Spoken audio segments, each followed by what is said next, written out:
Jauhan panutan aku ikan lemositi Tuhan naman malenang pukaano tamay Tamay kya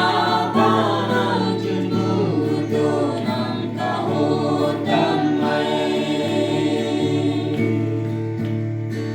Puto cinca yayali ng itong pa Tuhan ang puka ako etali damay Puto hutaw jasa homandong damay Santo ng bungawa hutok to alay damay O kimchi tay kya nagkapang mamuan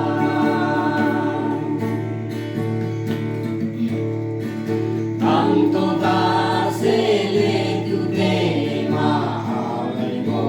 kyaru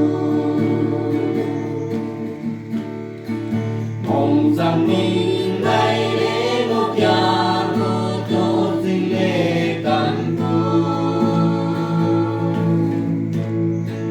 Kazalang nua iya aholetan po Tosing pajaman maangang kampu Yuan ang puka aku etale damay Puto hutaw jasa homandong damay Santo ng bungawa hutok to alay damay O kimchi tay kya nagkapang mamuan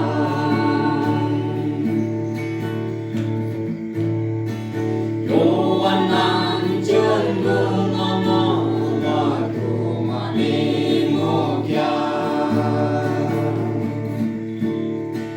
Kazana umaipane jiaman Tatapay mong kan mong may chikay kabuyan to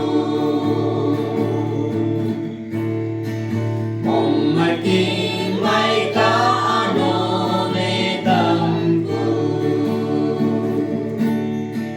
Yuan ang puka ako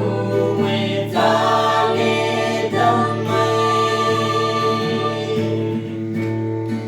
Puto hutaw jasa homandong damay Santo ng bungawa hutok to alay damay O kimchi